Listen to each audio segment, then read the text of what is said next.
Abril de 1993. Uma floresta nos arredores de Moscou.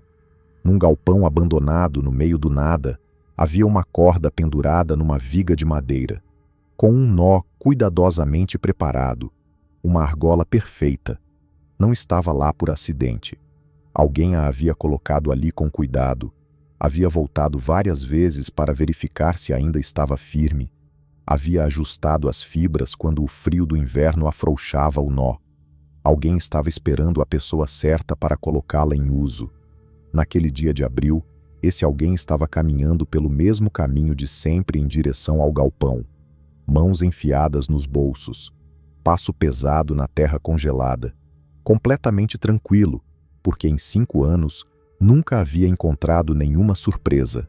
Desta vez havia. Dentro do galpão, no lugar onde deveria estar a próxima vítima, havia policiais. 5 anos. 18 mortos confirmados. Vítimas com idades entre 14 e 78 anos. Um veterano de guerra que sobreviveu à Segunda Guerra Mundial e não sobreviveu a uma tarde na floresta. Um adolescente de 14 anos que devolveu uma carteira perdida ao dono porque foi educado a fazer a coisa certa. Uma mulher de 62 anos que tinha spray de defesa pessoal na bolsa, usou, feriu o agressor e, mesmo assim, não conseguiu escapar. Nenhuma dessas pessoas foi escolhida por acaso, e nenhuma delas entendeu o que estava acontecendo até ser tarde demais. O nome dele era Sergei Ryakhovsky. Morava a 10 minutos de Moscou. Tinha vizinhos que o cumprimentavam no corredor, uma mãe que o amava, e um diário onde registrava cada assassinato com um caixãozinho desenhado à mão, vermelho ou azul, dependendo do humor do dia. Hoje eu vou te contar, do começo ao fim, como um homem dos subúrbios cinzentos da União Soviética se tornou um dos assassinos em série mais perturbadores da história russa, e como o sistema demorou 5 anos para perceber que ele existia. Para entender o que Sergei Ryakhovsky se tornou, você precisa entender de onde ele veio, não como desculpa, como explicação. Ele nasceu em 29 de dezembro de 1962, em Balashikha, uma cidade satélite de Moscou, no bairro de Saltikivka, uma cidade de blocos de concreto, fábricas e florestas que chegavam até as janelas dos apartamentos. Uma cidade onde todo mundo conhecia todo mundo, mas onde era perfeitamente possível viver uma vida inteira sem que ninguém realmente te enxergasse. O parto foi complicado desde o início. O bebê era grande demais, e os médicos soviéticos da época decidiram não realizar cesariana. O processo foi longo e traumático. O resultado foi um dano orgânico no cérebro de Sergei. Uma lesão silenciosa que não aparecia no rosto, não aparecia na postura, mas estava lá. Ele só começou a falar com 3 anos de idade. Quando finalmente falou, as palavras saíam devagar, como se cada uma exigisse esforço. Aos 6 meses de vida, ele já pesava 11 quilogramas. Na adolescência, chegou a 1,95 m de altura e mais de 130 quilos. Mãos como martelos, ombros que mal cabiam numa porta padrão. Quando entrava numa sala, as pessoas percebiam, mesmo que não quisessem perceber. A mãe o superprotegia de uma forma que hoje chamaria a atenção de qualquer psicólogo escolar. Ela o acompanhava à escola, segurando sua mão quando ele já era adolescente. Esperava ele na saída. Fazia suas escolhas por ele. Criou um homem enorme com a autonomia emocional de uma criança. Os colegas de classe riam, na frente dele, em voz alta, e Sergei ficava parado, sem reação visível, o que assustava mais do que se ele tivesse respondido. Com animais, ele era surpreendentemente gentil. Chorou quando um gatinho de estimação morreu. Ficou inconsolável quando um periquito adoeceu. Essa sensibilidade real, documentada por pessoas que o conheciam, torna tudo o que viria depois ainda mais difícil de processar. Porque com pessoas era completamente diferente. Um isolamento frio e contínuo, quebrado às vezes por explosões súbitas de raiva que não tinham proporção com o que as causava. Houve uma garota, o único interesse romântico documentado em toda a vida de Sergei Ryakhovsky. Ela estava no mesmo círculo social, na mesma cidade, no mesmo mundo pequeno de Balashikha. Por um tempo, pareceu que algo poderia acontecer. Então ela foi embora. Não explicou por quê. Ele ficou paralisado com isso por muito tempo, não exatamente de tristeza, mas de algo que os psiquiatras forenses descreveriam anos depois como uma raiva sem direção, que começou a procurar um lugar para pousar. Ele terminou 8 anos de escola básica, depois fez um curso técnico profissionalizante.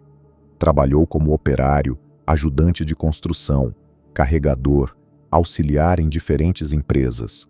Trocou de emprego dezenas de vezes, nunca ficando em lugar nenhum por tempo suficiente para construir qualquer coisa. Aos 20 e poucos anos, estava efetivamente desempregado e vivia do dinheiro dos pais, num apartamento do mesmo prédio onde cresceu. Os vizinhos do prédio diriam mais tarde, quando os jornalistas foram bater nas portas.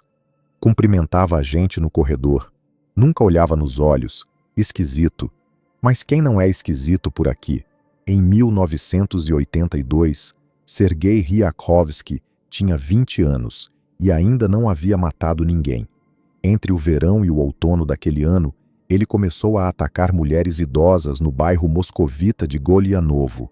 O método era sempre o mesmo: aproximação por trás, ataque surpresa, tentativa de violência sexual. 10 episódios documentados em 8 meses. Ele escolhia mulheres idosas deliberadamente, porque eram fisicamente vulneráveis, porque dificilmente conseguiriam identificá-lo depois, e porque algo nessa dinâmica específica de poder sobre os mais fracos o atraía de uma forma que ele ainda não sabia nomear. Em 24 de novembro de 1982, foi preso em flagrante durante mais um ataque. O sistema judicial soviético classificou o crime como vandalismo grave, uma categoria que hoje seria considerada absurdamente inadequada para descrever uma série de agressões sexuais. A pena: 4 anos de prisão numa colônia penal. O que aconteceu dentro dessa colônia mudou tudo. O primeiro dia foi o último dia em que havia alguma possibilidade, por menor que fosse, de que Sergei Ryakhovsky seguisse um caminho diferente. Os outros presos descobriram rapidamente o motivo da condenação. No código não escrito das prisões russas da época, atacar mulheres era considerado o pior tipo de crime possível entre os detentos. A resposta foi imediata e brutal. Naquele primeiro dia, Ryakhovsky foi humilhado fisicamente de uma forma que, nas palavras dos investigadores que reconstituíram sua história anos depois, redefiniu completamente a forma como ele enxergava o mundo e o seu lugar nele. 4 anos. Não 4 anos de reflexão ou reabilitação. 4 anos de degradação sistemática e contínua. 4 anos para pensar, numa cela fechada, com homens que o tratavam com desprezo total. E durante esses 4 anos, dentro daquela cela, Sergei Ryakhovsky chegou a 2 conclusões que iriam guiar cada decisão que ele tomaria pelo resto da vida. A primeira conclusão era ideológica, distorcida pela raiva e pela necessidade de criar um inimigo. Ele construiu uma lógica própria e delirante. Disse, anos depois em interrogatórios, que acreditava sinceramente que matar certos homens era um ato de misericórdia, porque a pessoa renasceria melhor na próxima vida. Uma racionalização que dizia muito mais sobre o estado mental de quem a criou do que sobre qualquer sistema de crenças real. A segunda conclusão era fria, prática e muito mais perigosa. Testemunhas nunca podem sobreviver. Nunca. Sob nenhuma circunstância. O que havia falhado nas 10 agressões em Golianovo, o fato de ter deixado as vítimas vivas, não poderia se repetir. Em 1986, após cumprir os 4 anos, Sergei Ryakhovsky saiu da prisão. Quieto, invisível, com um plano que ainda não tinha forma definida, mas com os princípios já solidificados. O psiquiatra forense que o avaliou 13 anos depois, durante o julgamento de 1995, foi direto ao ponto no tribunal. Foi a prisão que completou a formação do homem que está diante de vocês hoje. Ryakowski ficou 2 anos relativamente quieto após sair da prisão. 2 anos em que voltou para a Balashikha, voltou para o apartamento dos pais, voltou à rotina de empregos curtos e isolamento social. Mas a quietude era superficial. Janeiro de 1988. Rodovia MKAD, na periferia de Moscou. Uma mulher foi atacada por trás numa parada de ônibus. Conseguiu se soltar e fugir. Gritou por ajuda. O agressor desapareceu na escuridão. Ela não conseguiu descrever o rosto. Ele sempre atacava de costas para a vítima, um hábito desenvolvido desde Golianovo. O caso foi registrado, arquivado e essencialmente esquecido. 5 meses depois, Sergei Ryakowski cometeu seu primeiro assassinato, 19 de junho de 1988. Parque Ismailovsky, um dos maiores parques de Moscou. Floresta urbana densa, trilhas que se perdem entre as árvores, lugares onde a cidade desaparece e você de repente está sozinho. O parque era conhecido como ponto de encontro para homens em relacionamentos proibidos, numa época em que isso ainda era crime na União Soviética. Isso significava que qualquer crime cometido ali enfrentava uma barreira adicional. As vítimas e suas famílias tinham medo de ir à polícia porque a simples presença no parque poderia resultar em prisão ou escândalo público. Ryakowski sabia disso. A vítima era Anatoly Volkov, 41 anos. Ryakowski o abordou, fingiu aceitar um convite, levou Volkov para dentro do mato mais denso. Então sacou uma chave de fenda e golpeou as costas repetidamente. Quando Volkov caiu, terminou com estrangulamento. O corpo foi deixado numa posição deliberadamente escolhida para humilhar, um detalhe que os investigadores notariam como assinatura recorrente, mas que só faria sentido muito mais tarde. Naquele dia, Anatoly Volkov tinha planos para a tarde. Estava a caminho do hospital para visitar um neto recém-nascido. A família esperou. Ele nunca chegou. Menos de um mês depois, em 4 de julho de 1988, a segunda vítima, Klavdia Koklova, 70 anos, moradora do bairro. 14 golpes de chave de fenda nas costas, novamente pelo método de ataque surpresa por trás. Ela sobreviveu ao ataque inicial. Ficou caída, sangrando, mas viva. Mas não conseguiu identificar o agressor. Morreu no hospital no dia seguinte, sem nunca ter visto o rosto de quem a atacou. O caso foi aberto como agressão seguida de morte, registrado numa delegacia, arquivado junto com dezenas de outros casos daquela semana. Janeiro de 1989. Uma trilha numa floresta na região de Balashikha.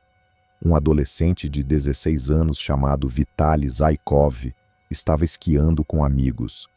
Em determinado momento, num cruzamento de trilhas, o bastão de esqui dele acidentalmente tocou Ryakowski, que caminhava na direção oposta. Zaykov se desculpou imediatamente. Continuou esquiando. Seus amigos foram na frente. Ryakowski o seguiu em silêncio por 200 metros. Esperou o momento em que o menino ficou fora do alcance visual dos amigos. Então o alcançou e o estrangulou. No bastão de esqui ficou uma impressão digital parcial do assassino, a primeira pista potencial, coletada pela perícia, registrada no relatório e depositada numa gaveta de arquivo numa delegacia que não tinha como saber que havia outras gavetas, com outras pistas, em outras delegacias, sobre outros crimes, cometidos pelo mesmo homem. O pai de Vitaly Zaykov saiu para procurar o filho quando ele não voltou para jantar. Encontrou o corpo sozinho, no escuro, na trilha. As pessoas que estavam com ele naquela noite Disseram que ele envelheceu completamente numa única noite. 5 anos, 18 vítimas. E por tanto tempo, nada. Quando essa pergunta surgiu no tribunal em 1995, nenhum dos envolvidos na investigação conseguiu dar uma resposta satisfatória, porque a resposta verdadeira era desconfortável demais. O sistema havia falhado de forma estrutural, não individual. Entre 1988 e 1993, dezenas de equipes de investigação trabalhavam na grande região de Moscou. Cada equipe era responsável por casos dentro de sua jurisdição geográfica. Os assassinatos no Parque Ismailovsky eram responsabilidade de uma delegacia moscovita. Os crimes nos arredores de Balashikha pertenciam à jurisdição da região de Moscou, administrativamente diferente da cidade. A morte do adolescente esquiador estava num terceiro arquivo, numa terceira delegacia. Nenhuma dessas equipes tinha mecanismo formal para cruzar padrões com as outras. As vítimas também dificultavam qualquer tentativa de identificar uma conexão. Mulheres idosas atacadas em plena luz do dia. Homens de meia idade encontrados em áreas de encontro, cujas famílias, muitas vezes, preferiam o silêncio ao escândalo público. Um adolescente de escola. Um veterano de guerra octogenário. Para cada investigador olhando apenas para o próprio caso, não havia padrão visível. Ryakhovsky, conscientemente ou não, reforçava essa confusão. Mudava as armas entre um crime e outro. Ora chave de fenda, ora faca, ora corda, ora um furador de rolhas. Mudava os locais, mudava os perfis das vítimas, mudava as estações do ano em que atacava com maior intensidade. Havia pistas espalhadas por toda a região. Uma luva encontrada perto de um corpo. Um pente perdido numa cena de crime. Impressões digitais parciais em pelo menos 3 locais diferentes. Cada um desses elementos existia num arquivo diferente, com um número de caso diferente, sob responsabilidade de um investigador diferente que nunca havia ouvido falar dos outros. O investigador Vladimir Kochetkov foi quem finalmente forçou a mudança. Revisando casos aparentemente não relacionados ao longo de meses, ele identificou 3 elementos que se repetiam: ataque surpresa ou por aproximação enganosa, estrangulamento como método de morte final e profanação do corpo após a morte com dimensão sexual. Levou essa análise aos superiores e exigiu a criação de um grupo de trabalho unificado. Ou vocês autorizam a unificação dos casos agora, disse ele numa reunião que seria citada nos autos do processo, ou alguém vai ter que explicar para a imprensa por que a mesma pessoa matou mais de 10 pessoas em 3 jurisdições diferentes sem que ninguém ligasse os pontos. A resistência burocrática cedeu. O grupo foi criado. A caça real finalmente começou. Nesse ponto, Ryakhovsky já havia matado mais de 10 pessoas. O país ao redor estava se desfazendo. A União Soviética estava em colapso. As ruas de Moscou tinham filas de desempregados, mercados negros funcionando abertamente, uma sensação geral de que as regras antigas não valiam mais e as novas ainda não existiam. Para a maioria das pessoas, era um período de medo e incerteza. Para Sergei Ryakhovsky, era uma cobertura perfeita. A polícia estava sobrecarregada, o sistema judicial estava em transição e a atenção pública estava em outro lugar. Ele intensificou os ataques. Em 7 de setembro de 1992, Nikolai Belkin, 60 anos, foi encontrado morto no Parque Ismailovsky. Múltiplas facadas. O corpo deixado na mesma posição humilhante que havia se tornado marca registrada de Ryakhovsky. Em 22 de outubro de 1992, a situação escalou para um nível diferente. A vítima era Oleg Boldin, 38 anos. Ryakhovsky cometeu o crime com uma brutalidade que ultrapassou tudo o que havia feito antes. Mutilou o corpo e realizou atos sexuais com o cadáver. Nessa noite, cometeu um erro crítico. Não usou preservativo. Os investigadores coletaram material genético na cena do crime. Em 1992, o DNA forense ainda não era ferramenta rotineira na Rússia, mas a amostra foi preservada em condições adequadas. Ela confirmaria tudo anos depois, quando os laboratórios tivessem condições de analisá-la. 5 de janeiro de 1993. Nikifor Orlov, 77 anos. Um homem que havia sobrevivido à Segunda Guerra Mundial, ao cerco de cidades inteiras, a décadas de vida soviética. Estava cortando lenha numa floresta perto de casa, algo que fazia toda semana, pelo mesmo caminho, no mesmo horário. Encontrou um estranho enorme na trilha. Percebeu que algo estava errado e tentou se defender com o próprio machado. Não tinha força suficiente contra 130 quilos. Foi derrubado, estrangulado e profanado. No dia seguinte, Ryakhovsky voltou ao local, com uma serra. Os investigadores nunca chegaram a uma conclusão definitiva sobre a motivação. Se era para destruir provas, se era compulsão, se era algo que simplesmente precisava fazer. O fato concreto, registrado na perícia, é que ele voltou. Março de 1993. Olga Shuiko, 55 anos. Ryakhovsky a encontrou num caminho isolado e a arrastou para dentro do galpão abandonado. A torturou com instrumentos que havia trazido consigo. A matou. Quando a perícia chegou ao local, encontrou nos óculos da vítima uma impressão digital completa e nítida. Quando essa impressão fosse cruzada com o banco de dados, a identidade do assassino apareceria de imediato. Mas o processo de análise levaria semanas, e Ryakhovsky seria preso por outro caminho antes disso. Ainda em março, a vítima que mais perturbou os investigadores durante todo o julgamento, Rinat Khairulin, 14 anos, aluno de um internato para crianças com necessidades especiais nos arredores de Balashikha. Rinat estava caminhando quando encontrou uma carteira no chão. Pegou. Viu os documentos dentro. Procurou o dono para devolver. Encontrou Ryakhovsky e estendeu a carteira para ele.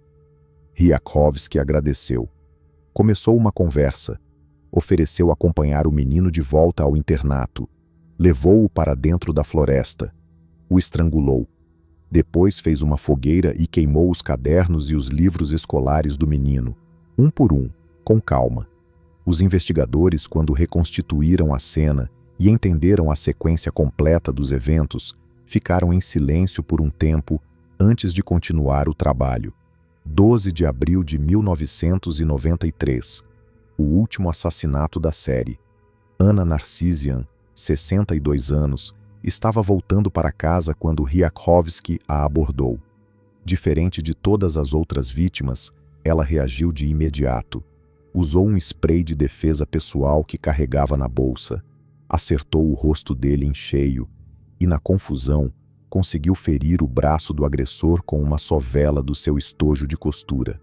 Por alguns segundos, ela estava se saindo melhor do que qualquer outra pessoa havia conseguido. Ryakhovsky tomou a sovela das mãos dela e a matou com a própria arma da vítima. Depois, com um batom encontrado na bolsa de Ana, escreveu no corpo dela: "Saudações da Chechênia", com um erro ortográfico deliberado, tentando simular que o autor da frase falava russo como segunda língua e desviar a investigação para migrantes do Cáucaso. Os investigadores identificaram imediatamente que o erro era artificial e forçado. Não funcionou. 13 de abril de 1993, um dia depois do último assassinato. Enquanto Ryakhovsky dormia no apartamento em Balashikha, equipes de investigação já estavam no local onde Anna Narcisian havia sido encontrada, coletando cada centímetro da cena. O grupo de trabalho unificado havia passado meses compilando os casos, cruzando as pistas, construindo um perfil do suspeito. O que tinham era homem muito alto e pesado, fisicamente excepcional, provavelmente morador da região de Bala Chica ou arredores imediatos, com conhecimento detalhado das florestas locais, capaz de se aproximar das vítimas sem despertar suspeita imediata até o momento do ataque. Uma das vítimas sobreviventes forneceu algo raro, um retrato falado extraordinariamente preciso. Ela havia visto o rosto do agressor por alguns segundos antes de conseguir fugir e havia memorizado cada detalhe com uma precisão que impressionou os investigadores. Homem enorme, maxilar quadrado e pesado, olhar que ela descreveu como vazio, como se não houvesse ninguém lá dentro. Com esse retrato, a polícia organizou equipes de vigilância em trens suburbanos, nas principais paradas de ônibus e nas entradas das florestas da região. Equipes em roupas civis, sem identificação, misturadas à população comum, e montaram uma emboscada no galpão. Eles haviam encontrado o local no distrito de Odintsovo algumas semanas antes, rastreando pegadas na neve que levavam do caminho principal ao galpão e voltavam com regularidade. Dentro, a corda, o nó, evidências claras de visitas frequentes. A equipe decidiu esperar. No dia 13 de abril, às primeiras horas da tarde, um homem enorme apareceu na estrada de terra que levava ao galpão. Andava devagar, com as mãos nos bolsos, olhando ao redor com um cuidado diferente da vigilância normal de alguém caminhando numa floresta. 3 policiais em roupas civis se aproximaram fingindo ser caminhantes que queriam acender um cigarro. O instinto de Ryakowski foi imediato. Olhou para os 3 homens, calculou por um segundo e correu. 130 quilos em plena corrida numa estrada de terra. Foram 4 homens para imobilizá-lo. Um deles ficou com um ombro deslocado. No bolso do casaco, quando o reviram, documento de identidade com o endereço de Bala Chica, as chaves do apartamento e um pedaço de corda. O mesmo tipo de corda, o mesmo nó. No centro de detenção de Lefortovo, em Moscou, Ryakowski começou a falar mais rápido do que os investigadores esperavam. Confessou crimes que as autoridades ainda nem sabiam que haviam acontecido. Deu datas, locais, detalhes que só o autor poderia conhecer. Se ofereceu para ir pessoalmente aos locais mostrar onde havia deixado evidências. Do registro formal do interrogatório, numa linha que os investigadores citariam muitas vezes depois. Decidi mostrar mais 3 locais de crimes. Ficam aqui perto. No apartamento em Bala Chica, os investigadores encontraram o diário. Era um caderno escolar comum, do tipo que qualquer estudante soviético usava.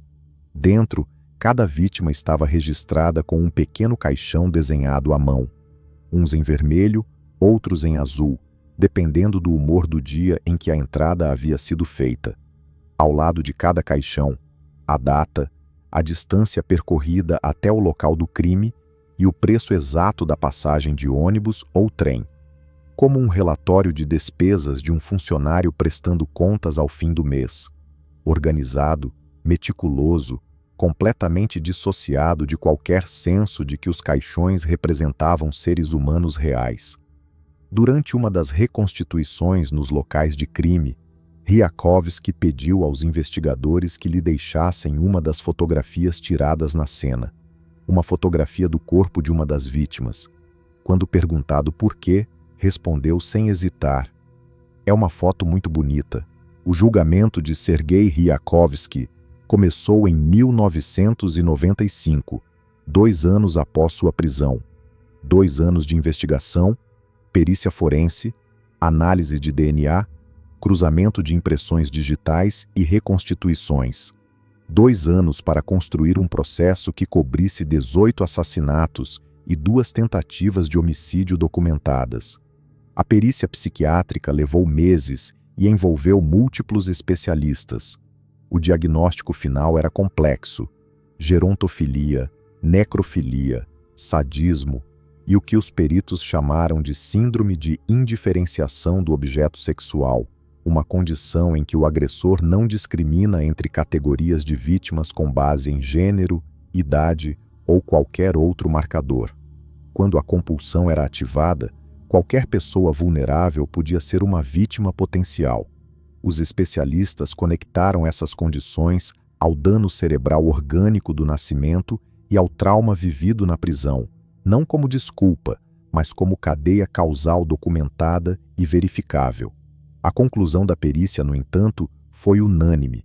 Apesar de todas essas condições, Ryakowski era capaz de distinguir o certo do errado no momento de cada crime.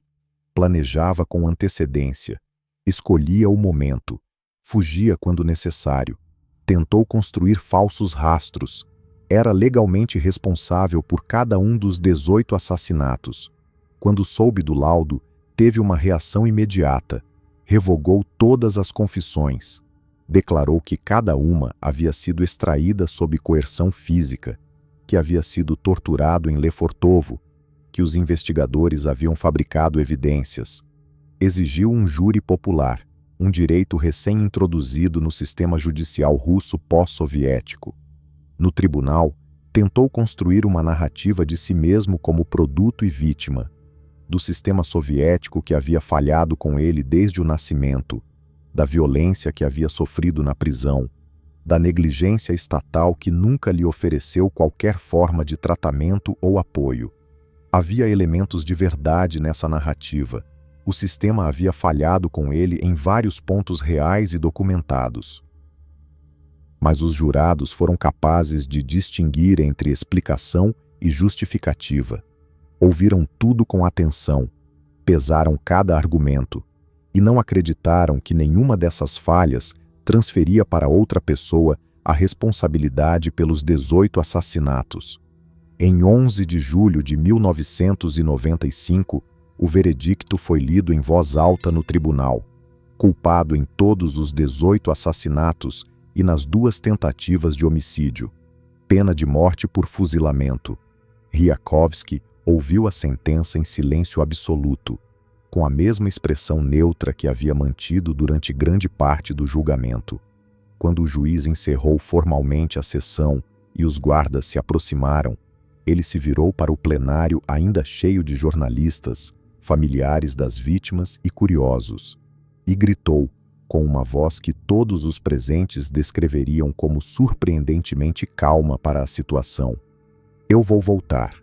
Em 1997, 2 anos após a condenação, a Rússia estabeleceu uma moratória sobre a pena de morte como parte do processo de adesão ao Conselho da Europa.